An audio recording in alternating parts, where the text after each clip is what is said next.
La Chandeleur sans gardiole. Clap.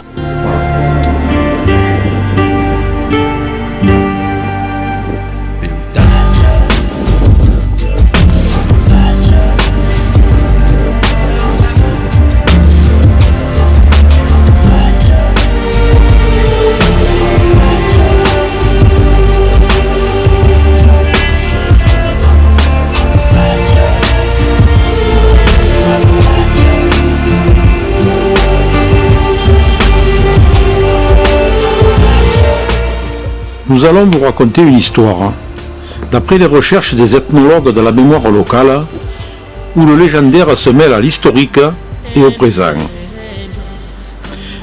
Il était une fois, dans le massif de la Gardiole, il y a bien longtemps, là où la roche calcaire favorisait la présence de nombreuses grottes et cavernes.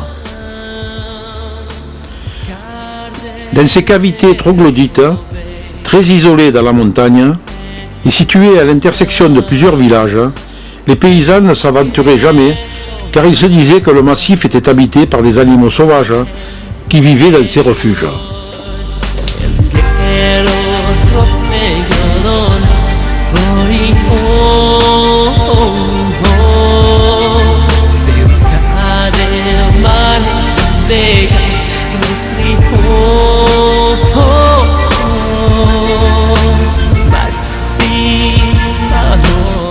Nous allons remonter le temps, car chaque année, la population frontinanaise, qui historiquement venait de passer en 1349 de la suzeraineté des rois de Majorque à la souveraineté plus affirmée des rois de France, partait en pèlerinage en fin d'hiver.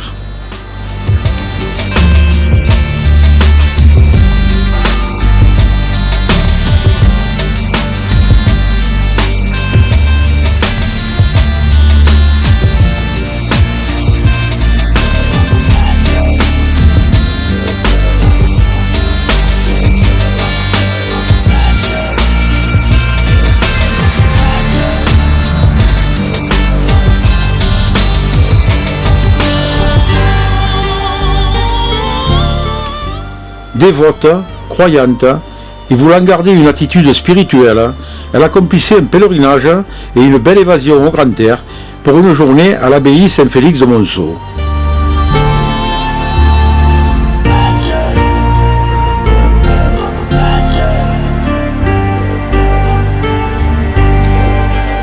Cette abbaye, perchée sur le massif de la Gardiole, surplombait le village de Dijan et dominait la plaine. Ces lieux étaient occupés par des moniales.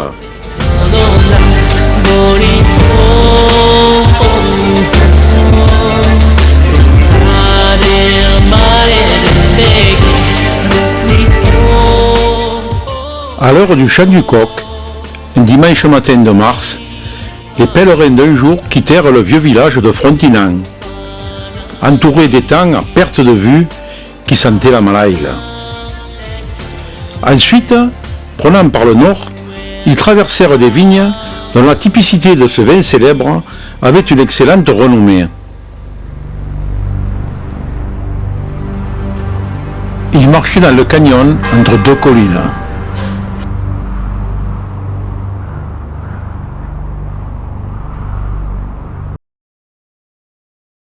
Jeanne tombe, sa faucille, la lirette, Jeanne tombe, prend sa faucille, et s'en a coupé les jambes, En chemin, elle rencontre la lirette, En chemin, elle rencontre quatre jeunes et beaux garçons. Le premier un peu timide, la lirette. Le premier un peu timide, lui chatouilla le menton. Le deuxième... Pour la procession, il fallait respecter l'étiquette. Il était de coutume de faire passer la jeunesse insouciante, très alerte et pleine d'enthousiasme, au premier rang. Ensuite venaient les autorités religieuses. Monsieur le curé, accompagné des enfants de chœur, suivi de la fidèle confrérie des pénitents blancs, messieurs les consuls, les respectables notables, le vieil apothicaire, le vieux juge séduisant en habit de loi et toute la haute bourgeoisie. Le petit peuple, au fond, derrière, fermait le cortège. Le cassaire, bon pied, bon œil, le cordonnier qui se mêlait de tout, le scooby-hide, le gastavoy, mutilé de plusieurs doigts, le laboraire, fatigué, le muletier, qui le dimanche laissait reposer son mulet qui n'était pas têtu, le pescaire, la poissonnière, reconnaissable à son parfum, le savetier, toujours bien chaussé, la jeune chevrière qui sentait le bouc à 10 mètres. Fermer la marche, les familles des gitans, du Caramus, c'était le rituel du protocole. Ils transportaient dans des énormes paniers beaucoup de victuailles et les plus humbles étaient chargés comme des bourricots. Le reste du repas serait offert comme offrande au monial pour les remercier de leur accueil.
Cette joyeuse colonie gravissait un grand col et arrivait maintenant au sommet du col de Gijan.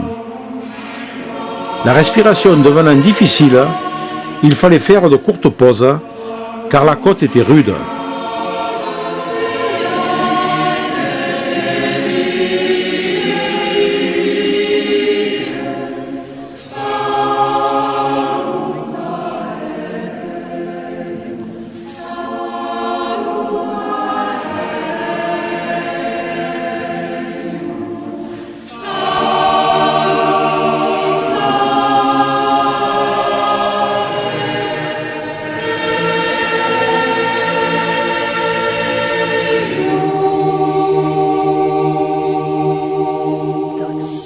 Demorant aquí un moment per se reposar et contemplar la nature.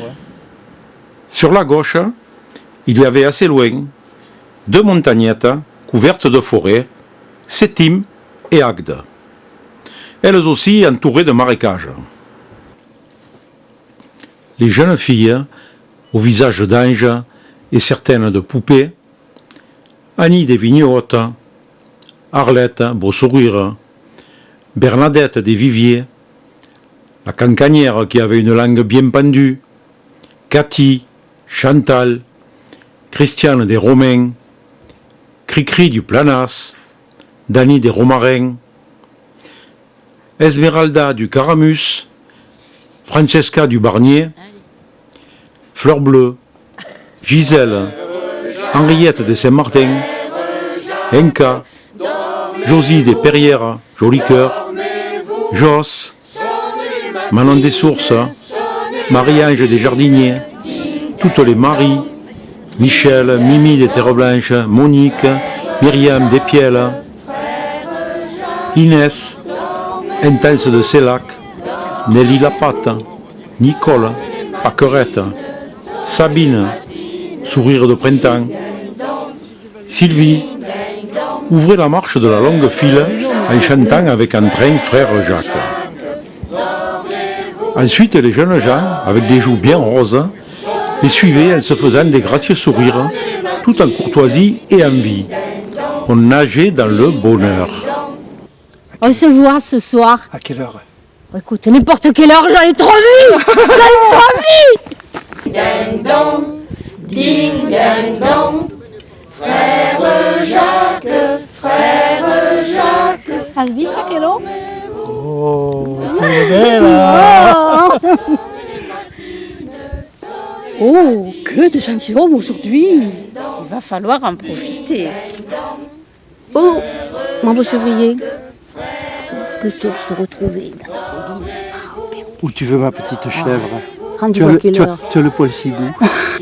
Sonne les matines, ding ding dong, ding ding dong.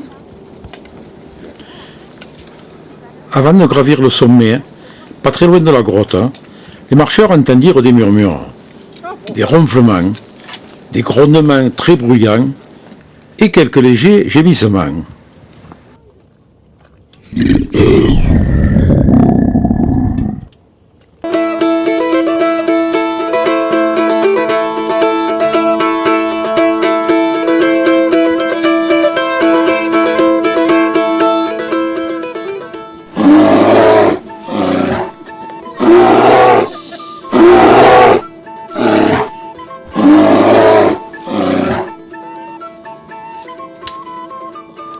Soudain, venant de la caverne, elles entendirent un gros et grand paix de l'ours qui déchira l'atmosphère.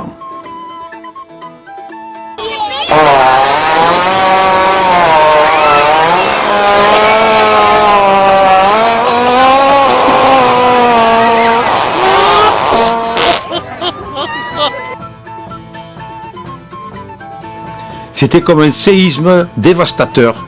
Comme par hasard à cette altitude, une odeur abominable, pourrie, lamentable, pestilentielle, nauséabonde et fétide se répandit, contrastant avec le parfum matinal du maquis. Sous cette véritable infection surprenante et insupportable, on resta stupéfié et choqué. Eh ben, ce n'est ni le parfum du marinas, ni celui du muscadet, hein?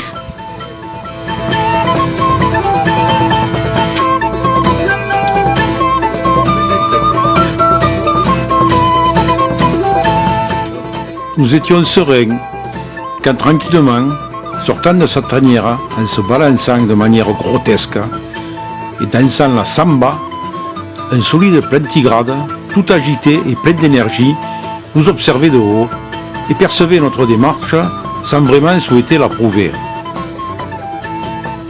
On ne déchiffrait pas, mais on saisissait le sens de la suite du message qui paraissait impérieux et délicat.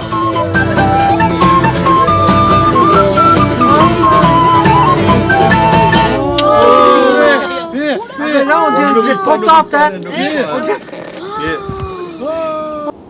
Qu'est-ce d'accord? Qu'est-ce à qui? Mais on n'est pas sur la planète des singes. Ce dingue agité était recouvert d'une pelisse en fourrure. Avec son poil ni trop long ni trop court, il ressemblait à un bon nounours qu'on prendrait bien volontiers dans nos bras. Mais nous nargue cette bestiole, et que de la voir, ça nous fout les boules. On lui fit des sourires, mais il n'avait pas l'air très accueillant. Il avait d'énormes yeux de fou, enfoncés dans une caverne de bourrelets graisseux. Il nous fixait sans cilier. On devina qu'il avait un grain dans la tête et était mal léché. C'est pas possible! Il doit fumer des chichons des garrigues! On se sentait comme transpercé par un rayon prédateur. L'ombre d'un sourire s'ébaucha sur ses lèvres lippues, gonflant ses joues rebondies. Il a l'air tout chagriné, ce Dati. Sans voix et interloqués, nous tentions en silence d'interpréter son attitude. On dirait qu'il a pris un coup de soleil sous la cocarde. Et pourtant, on n'est que le matin. Mais sa physionomie étrange rendait impossible le décryptage. Il est tout rythmé, ce guignol. Nous restions hypnotisés par son regard et nous étions angoissés. Mais est-ce complètement un secret, le bougre? Il nous surprit en regardant dans notre direction. Qu'est-ce qui traîne en plein hiver? Il doit remettre les neurones en place. Notre subconscient essayait de comprendre car il était dubitatif et en pleine réflexion. Voulait-il nous souhaiter la bienvenue? Agachalou, il a pas l'air content. Il a la tête comme un bio. On dirait qu'il a les amygdales enflées qui repoussent. Je pense qu'il doit avoir un déséquilibre hormonal ou alors les hémorroïdes internes qui vont se décrocher. Pétard, ce n'est pas un taureau, mais il a les castagnettes bien développées. Qu'est-ce qui trimballe? Il a dû être bercé trop près du mur à la naissance. Il doit lui manquer certainement la révision d'hiver.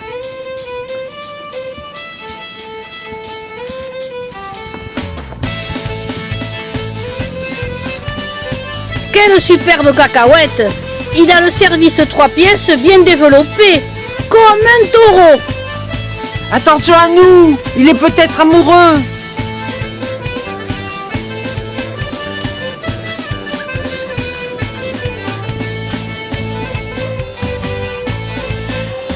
Même Michel le muet voulait dire quelque chose. Mais ne pouvant placer son mot, il gesticulait en faisant de grands gestes. On pourrait traduire « Attention, il faudrait bouléguer avant qu'il vole sur nous ce dégénéré ».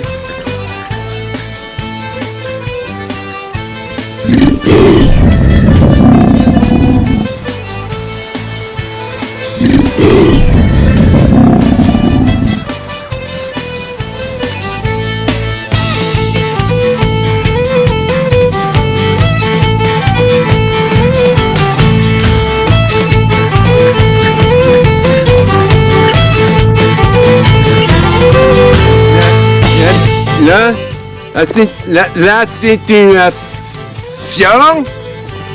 Et bien, ce corps-là, la situation, ce corps-là, situation, ce corps-là.